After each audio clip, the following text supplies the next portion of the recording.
नमस्कार विद्यार्थी मित्रांनो, सेतू वर्गाच्या 9व्या दिवसामध्ये आपणा सर्वांचं सहर्ष स्वागत। विद्यार्थी मित्रांनो, आज आपण मराठी भाषेचा अभ्यास पाहणार आहोत।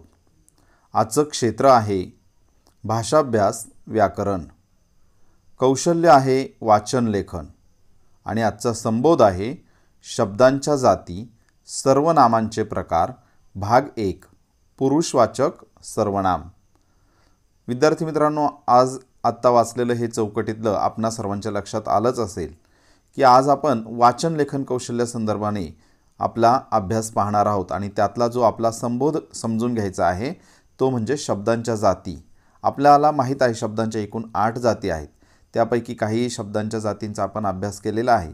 त्यापैकी आज आपण सर्वनामांचे प्रकार, त्यातला भाग पहिला जो आहे पुरुषवाचक सर्वनाम, हे पाहणार आहोत। पहा विद्यार्थी मित्रांनो, आजची अध्ययन निष्पत्ती आहे इयत्ता 6वीची अध्ययन निष्पत्ती आपण पाहिलेली आहे। व्याकरण घटकांची माहिती घेतात, म्हणजे विद्यार्थी व्याकरण घटकांची माहिती घेतात आणि त्यांचा लेखनात योग्य वापर करतात। आपण भाषा शिकत असताना त्या भाषेचं व्याकरण समजून घेणं आणि त्याचा वापर करणं, अशा प्रकारची अध्ययन निष्पत्ती ही इयत्ता 6वीची आहे। उदाहरणार्थ सर्वनामांचे प्रकार, जसं की आपण सर्वनामाचे प्रकार शिकल्यानंतर त्याचा वापर आपल्या दैनंदिन लेखनासाठी किंवा दैनंदिन बोलण्यासाठी आपण त्याचा वापर करायला शिकणं, ही आजची अध्ययन निष्पत्ती आहे। त्याला 7वीची जी अध्ययन निष्पत्ती जोडलेली आहे ती आहे विविध विषय आणि उद्देशांसाठी लिहिताना इतर व्याकरणिक घटकांचा उपयोग करतात। बऱ्याचदा आपण काय होतं, आपल्या मनातील विचार व्यक्त करत असताना, लिहित असताना आपण 1-2 शब्दांमध्ये त्याचं उत्तर किंवा वाक्य लिहून पूर्ण करतो, परंतु त्याचं रीतसर नेमकेपणाने जेव्हा वाक्य तयार करायचं असतं त्यावेळेस बऱ्याचदा आपल्याला शब्द किंवा शब्दाचं रूप वापरण्याची अडचण निर्माण होते आणि त्यासाठी आजचा हा अभ्यास गरजेचा आहे। सर्वनामांचे प्रकार ओळखणे किंवा सर्वनामं कोणती असतात ती ओळखणं। आता या ठिकाणी आपल्याला एक छोटासा परिच्छेद दिलेला आहे। परिच्छेद वाचन तर आपण करणार आहोतच, परंतु तो परिच्छेद वाचत असतानाच आपण सर्वनामांना अंडरलाईनही करणार आहोत या परिच्छेदातील। मित्रांनो, थोडक्यात मी सांगतो सर्वनाम म्हणजे काय। सर्वनाम म्हणजे वाक्यामध्ये नामाऐवजी जो शब्द वापरलेला असतो त्या शब्दाला सर्वनाम असं म्हणतात। आपणा सर्वांना माहीत आहे की वस्तूच्या, पदार्थाच्या, व्यक्तीच्या किंवा ठिकाणाच्या ठेवलेल्या नावाला नाम असे म्हणतात। आता ही नामं आपण वाक्यांमध्ये वापरत असतो। वाक्याची सुरुवात आपण कधीकधी त्या नामाने करतो किंवा वाक्यामध्ये कोणत्याही ठिकाणी नाम आपण वापरतो, परंतु त्या नामाचा पुढच्या वाक्यामध्ये जेव्हा उल्लेख करायचा असतो त्यावेळेस त्या नामाऐवजी आपण दुसरे शब्द वापरत असतो आणि मग असे जे दुसरे शब्द वापरले जातात त्यांना सर्वनाम असे म्हणतात। आपणा सर्वांना माहीत आहे। आता या ठिकाणी जो परिच्छेद दिला आहे त्या परिच्छेदातील सर्वनामे आपण वाचता वाचता समजून घेणार आहोत। चला तर वाचूया आजचा परिच्छेद। आमचा देवरायांचा अभ्यास चालू असताना आम्हाला एक दिवस एक पोस्टकार्ड आले। आता या ठिकाणी जर पहिलं वाक्य पाहिलं तर इथे आपण स्वतःविषयी काही बोलतोय, कोणतरी सांगते माहिती, त्यामुळे त्यांनी स्वतःच्या नावाचा उल्लेख न करता पहिल्याच वाक्यामध्ये स्वतःविषयी एक शब्द वापरलेला आहे, तो आहे आमचा। आमचा देवरायांचा अभ्यास चालू असताना आम्हाला एक दिवस पोस्टकार्ड आले। ते होते श्रीवर्धन तालुक्यातल्या गाणी गावाच्या ग्रामस्थांचे। ते म्हणजे काय? पोस्टकार्ड। पोस्टकार्डसाठी ते पोस्टकार्ड पहिल्या वाक्यामध्ये नाम आलं आणि त्याच्याऐवजी पुढच्या वाक्यामध्ये जेव्हा त्यांनी वापरले ते नाम, त्याऐवजी त्यांनी ते हा शब्द वापरला। ते होते श्रीवर्धन तालुक्यातल्या गाणी गावाच्या ग्रामस्थांचे। त्यांनी लिहिले होते की, म्हणजे त्यांनी म्हणजे कोणी, तर त्यांनी म्हणजे गाणी गावाच्या ग्रामस्थांनी, म्हणजे गाणी गावचे ग्रामस्थ हे झालं नाम आणि त्या नामाऐवजी त्यांनी शब्द घेतलाय तिथे त्यांनी लिहिले होते की आमच्या गावच्या, आमच्या म्हणजे कोणाच्या गावच्या? गाणी गावाच्या ग्रामस्थांच्या। आमच्या गावच्या 10 हेक्टरच्या देवराईतल्या झाडांवर तोड करायची म्हणून वन विभागाने छापे मारले आहेत। आता देवराई वगैरे हे शब्द तुम्हाला लक्षात आलेच असतील। देवराई म्हणजे कोकणामध्ये देवांच्या नावाने काही विशिष्ट असं जंगल राखलेलं असतं, झाडांची राई वाढवलेली असते आणि त्याला म्हणतात देवराई. ती देवासाठी ठेवलेली असते. तिथे कोणीही कुऱ्हाड चालवत नाही किंवा त्याची कापणी किंवा तोडणी कोणी करत नाही त्या झाडांची. त्यामुळे ती झाडं अतिशय उंच अशी वाढलेली असतात, त्याला म्हणायचं देवराई. तर वन विभागाने छापे मारले आहेत ती देवराईची झाडं तोडावीत यासाठी. त्यानंतर आम्ही ही देवराई नका म्हणून रेंजरला विनंती केली. पुन्हा इथे सर्वनाम आलंय आम्ही, आणि ही हे सुद्धा सर्वनाम आहे. देवराई तोडू नका म्हणून रेंजरला विनंती केली. रेंजर म्हणजे तो वन खात्याचा प्रमुख असेल, अधिकारी. तो म्हणाला, तो हा शब्द आलाय कोणाविषयी? रेंजरविषयी. म्हणजे तो म्हणाला, वरून आदेश आला तरच मी तोड थांबवू शकतो. मी हे सुद्धा नामाविषयी आलाय शब्द. मी तोड थांबवू शकतो. त्याने ऐकले आहे की, त्याने म्हणजे रेंजरने, त्याने ऐकले आहे की वर्तक गाडगीळ देवरायांचा अभ्यास करत आहेत. त्यांची आमच्या साहेबांशी ओळख आहे. त्यांची म्हणजे कोणाची? वर्तक गाडगिळांची. तर त्या नामाऐवजी त्यांची हा शब्द वापरला आहे. आणि पुन्हा इथे पुढे सर्वनाम आलंय आमच्या. त्यांना लिहून बघा. त्यांना लिहून बघा. कदाचित ते मदत करू शकतील तुम्हाला. त्याच्या या सांगण्यावरून आम्ही, त्याच्या रेंजरच्या या सांगण्यावरून, या आम्ही आणि हे दोन्हीही सर्वनाम आहेत, पत्र लिहित आहोत. तुम्ही आमच्या गावाला या. तुम्ही आणि आमच्या.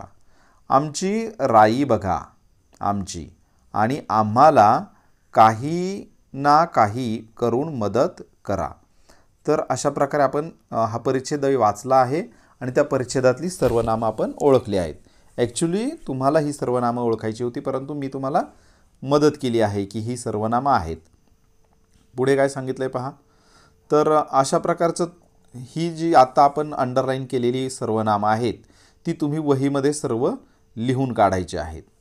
आता मी तुम्हाला या अगोदर परिच्छेदाचं वाचन करण्या अगोदरच सांगितले सर्वनामाची व्याख्या, की नामाऐवजी वापरले जाणारे जे शब्द असतात त्यांना सर्वनामं असे म्हणतो. आता आणि त्याची उदाहरणंही मी तुम्हाला सांगितलं आहे, की जसं की सर्वनाम समजा आता इथे सांगितलं की इथे हे वाक्य आपण पहा, नका म्हणून रेंजरला विनंती केली. तो म्हणाला. इथे रेंजर हे नाम आलं आणि नामानंतर पुढे काय केलं? तो हा शब्द वापरला. मग असे नामाऐवजी जे शब्द वापरलेले असतात त्यांना म्हणायचं आहे सर्वनाम. आता असे वेगवेगळे प्रकार असतात मग सर्वनामांचे नामाच्या प्रमाणे. आणि नामाच्या प्रमाणे सर्वनामंसुद्धा वेगवेगळ्या प्रकारची येतात. जसं की नाम जर समजा पुल्लिंगी नाम असेल, की जसं की तुषार खेळायला गेला, त्याने 10 गडी आऊट केले. पहा, तुषार आणि त्याने असं सर्वनाम घेतलं. पुरुषवाचक म्हणजे पुल्लिंगी नाम होतं म्हणून सर्वनामसुद्धा पुल्लिंगी घेतलं आहे. परंतु पहा आता दुसरं वाक्य, कविता हुशार मुलगी आहे, तिला गायनाची आवड आहे. आता इथे कविता हे मी स्त्रीलिंगी नाम घेतलं आणि पुढे तिच्याऐवजी सर्वनाम काय आलं? कविता शब्दाच्या ऐवजी तिला, म्हणून हे स्त्रीलिंगी सर्वनाम आपण त्या ठिकाणी वापरलेलं आहे. ह्या गोष्टी लक्षात घ्यायच्या आहेत तुम्ही. आता इथे सक्षम बनूया या सदरामध्ये काय माहिती दिली पहा. समजून घेऊ सर्वनामांचे प्रकार. मित्रांनो, सर्वनामांचे प्रकार आपण 6वीमध्ये शिकलेलो आहोत. सर्वनामांचे एकूण 4 प्रकार पाहिलेले आहेत आपण. तर ती सर्वनामांची जी 4 मुख्य प्रकार आहेत त्यांची नावं मी सांगतो पहा आणि थोडक्यात त्यांची व्याख्यासुद्धा सांगतो. तर पहिला आहे संबंधी सर्वनाम. उदाहरणार्थ पहा, एक वाक्य सांगतो, जो लवकर उठतो तो निरोगी राहतो. आता इथे जो लवकर उठतो तो निरोगी राहतो, इथे मिश्र वाक्य आहे. लवकर उठतो आणि निरोगी राहतो ही 2 वाक्य एकत्र आली. जो लवकर उठतो तो निरोगी, आणि जो आणि तो ही काय झाली? संबंधी सर्वनामं, की ज्या सर्वनामांच्यामुळे वाक्यातील 2 शब्द 2 वाक्य जोडलेले दिसतात, एकमेकांशी संबंध दिसून येतो, त्यांना म्हणायचं संबंधी सर्वनाम. आणखी एक उदाहरण पहा, ज्याला खुंटावरचा खो खो खेळता येतो त्याला गोल खो खो खेळता येतोच. पहा, ज्याला त्याला, ज्यांनी त्यांनी, जे ते, जिला तिला, जो तो, अशा शब्दांना म्हणायचं संबंधी सर्वनाम. त्यानंतरचा आहे पुढचा प्रकार आपण पाहिलेला आहे दुसरा म्हणजे दर्शक सर्वनाम. आता वरचा जो परिच्छेद वाचला त्यामध्ये आहेत पहा दर्शक सर्वनाम. जसं की आम्ही हे पत्र लिहित आहोत. हे ते दाखवते तो शब्द काहीतरी. म्हणजे असे शब्द असतात ही दर्शक सर्वनामं की त्या शब्दांच्यामुळे दूरची किंवा जवळची वस्तू, पदार्थ किंवा प्राणी दाखवला जातो. त्या सर्वनामांना म्हणायचं दर्शक सर्वनाम. उदाहरणार्थ हा, ही, हे, तो, ती, अशा प्रकारे. त्यानंतर तिसरा प्रकार आहे प्रश्नार्थक सर्वनाम. आता हे तर सर्वांना माहीतच आहे की ज्या शब्दांच्यामुळे आपल्याला ज्यांच्या आधारे प्रश्न विचारता येतो, ज्या शब्दांच्यामुळे, त्यांना म्हणायचं प्रश्नार्थक सर्वनाम. जसं की खेळायला कोण आले होते, किंवा पुस्तक कोणाला दिले, हे काय आहे, असे जे प्रश्न विचारण्यासाठी आपल्याला मदत करतात जे शब्द, त्यांना म्हणायचं प्रश्नार्थक सर्वनामे. आणि आणखी एक महत्त्वाचा प्रकार जो आहे चौथा, की जो आज आपल्याला पाहायचा आहे, तो आहे पुरुषवाचक सर्वनाम. म्हणजे जेव्हा एकमेकांचा संवाद होतो, त्या संवादामध्ये 1, 2 किंवा 3 किंवा 4 व्यक्ती सहभागी होतात, तेव्हा समोरासमोर ज्या व्यक्ती बोलल्या जातात किंवा त्या वाक्यामध्ये जो ती कृती करत असतो त्याला म्हणायचं पुरुष. मग अशी पुरुषवाचक सर्वनामं वाक्यामध्ये वापरलेली असतात. पहा, आपण ती पुढे आपल्याला पाहायला मिळतीलच. आता या ठिकाणी पुढे सांगितलेलं आहे की आता मी तुम्हाला याच्या अगोदर 4 सर्वनामांची मुख्य प्रकार सांगितले. आता पुरुषवाचक सर्वनाम आणि त्याचे प्रकार यांच्या व्याख्या आपण लक्षात घेऊया. आता पुरुषवाचक सर्वनामांचे जे प्रकार आहेत ते लक्षात घ्या. पहिला आहे प्रथम पुरुषवाचक सर्वनाम, की जो स्वतः बोलत असतो, स्वतः त्या संवादामध्ये भाग घेत असतो, कृतीमध्ये भाग घेत असतो, लिखाणामध्ये स्वतःचं मत प्रदर्शित करत असतो, त्याला म्हणायचं प्रथम पुरुषवाचक सर्वनाम. दुसरा असतो ज्याच्याबरोबर आपण बोलत आहोत, ज्याच्याबरोबर आपण आपले म्हणणे मांडत आहोत, त्याच्याविषयी, त्या व्यक्तीविषयी जेव्हा आपण जे शब्द वापरतो त्याला म्हणायचं द्वितीय पुरुषवाचक सर्वनाम. समजलं? आणि आणखी एक असतं की ज्याच्याविषयी आपण संवाद बोलत आहोत, ज्याच्याविषयी आपण आपलं मत मांडत आहोत, की जी व्यक्ती तिथे नाही, त्रयस्थ आहे, दुसरीकडे कुठेतरी गेलेली आहे, तर त्या व्यक्तीविषयी आपण जेव्हा बोलतो त्या व्यक्तीचं तिथे दाखवण्यासाठी जे आपण सर्वनाम वापरतो त्याला म्हणायचं तृतीय पुरुषवाचक सर्वनाम. पहा, पुढच्या पानावर हे आणखी डिटेल तुमच्या लक्षात येईल. इथे मी काही लिहिलेलं आहे ते रिमूव्ह करतो पहिल्यांदा. एक मिनिट. हां, पहा, आता इथे चला सराव करूया, म्हणजे तुमच्या अधिक लक्षात राहील ही पुरुषवाचक सर्वनामं कशी असतात. आता पहा, रिकाम्या जागी चौकोनात दिलेल्या सर्वनामांचा योग्य जागी वापर करून लिहायचा आहे तुम्हाला. इथे पहा, आम्हाला, आपण, तिला, तुला, ती, तू ही पुरुषवाचक सर्वनामं आहेत. आता आपण समजून घेऊया पुरुषवाचक आम्हाला. आम्हाला म्हणजे आम्ही स्वतः आहोत, म्हणून हे प्रथम पुरुषवाचक सर्वनाम. आपण सगळे, म्हणून हे सुद्धा प्रथम पुरुषवाचक सर्वनाम. तिला म्हणजे त्रयस्थ व्यक्ती आहे ती, म्हणून ते तृतीय पुरुषवाचक सर्वनाम. तुला म्हणजे समोरची व्यक्ती आहे आपल्या, हे द्वितीय पुरुषवाचक सर्वनाम. ती इथं नाही आहे, ती दुसरीकडेच आहे, म्हणून ती हे तृतीय पुरुषवाचक सर्वनाम. आणि तू हे झालं द्वितीय पुरुषवाचक सर्वनाम. आता ही सर्वनामं वाक्यामध्ये कशी वापरायची ती लक्षात घ्या. पहा, इथे उदाहरणार्थ दिले. पहिलं वाक्य पहा, दरवाजा उघड, कदाचित आली असेल.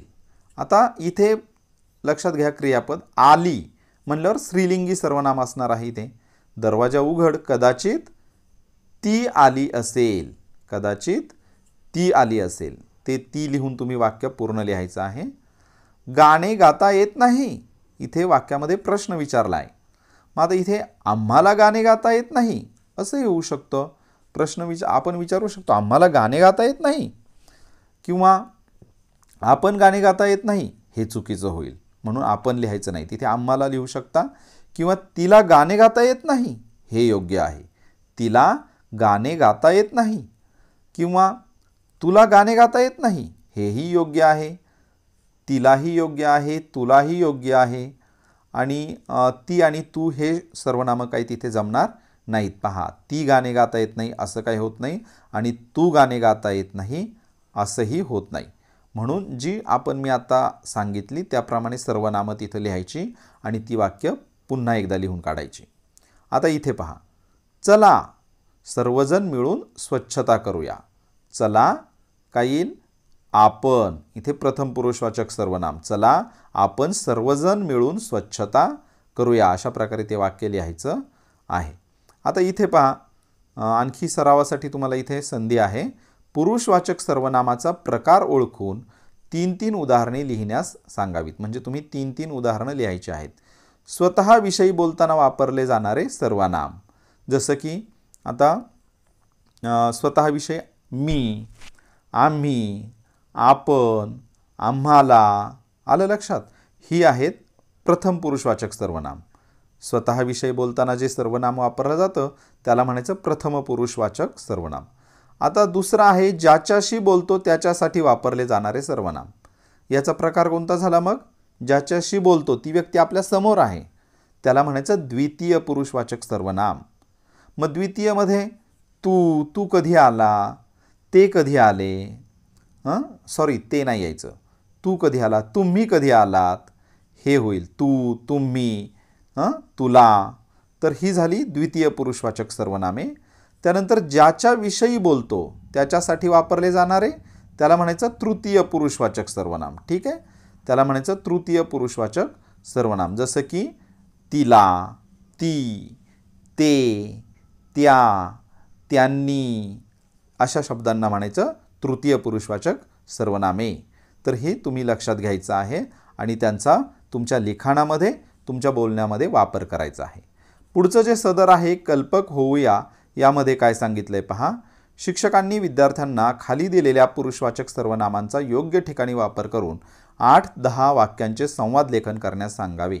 म्हणजेच तुम्ही आता इथे या वाक्यांचा वापर करून संवाद लिहायचा आहे. जसं की मी कालच कोकणातून आलो. मी स्वतः कोकणातून फळे विकत आणली. अशा प्रकारे स्वतःविषयी आणि तू काल कधी गेला होतास, अशा प्रकारे वाक्य तुम्ही तयार करायचे आहेत. तुम्ही काय खेळत होता, तो तेथे कशासाठी गेला होता, त्या का घरी आल्या होत्या, ती काय म्हणाली, आम्ही तिकडे येणार आहोतच. अशा प्रकारची ही जी सर्वनामं आहेत, ही सर्वनामं वापरून तुम्ही 8 ते 10 वाक्यांचं संवाद लेखन करायचं आहे. आता संवाद लेखन करण्यासाठी तुम्ही गोष्टीची पुस्तकं वापरू शकता, बालसाहित्य वापरू शकता, 6वीचं मराठीचं पुस्तक, पाठ्यपुस्तक जे आहे ते वापरू शकता किंवा इतरही जी छापील मजकूर तुमच्या वयोगटाला अनुसरून जी पेपरमध्ये, मासिकांमध्ये मजकूर असतात छापलेले, ते तुम्ही वापरू शकता किंवा वर्तमानपत्रातील कात्रणंसुद्धा वापरू शकता. अशा प्रकारे हे सगळं साहित्य तुम्ही वापरायचं आहे. तसेच गुगल मीटवर गुगलवर सुद्धा तुम्ही सर्च करू शकता प्रथम पुरुषवाचक सर्वनामे. एवढं जरी तुम्ही तिथे टाईप केलं तरी तुम्हाला भरपूर माहिती पुरुषवाचक सर्वनामांची त्या ठिकाणी उपलब्ध होईल. मला असं वाटतंय तुम्हाला आजचा जो 9व्या दिवसाचा जो पाठ्यक्रम आहे चा भाग आहे सेतू वर्गाचा, तो तुम्हाला चांगला समजला असेल.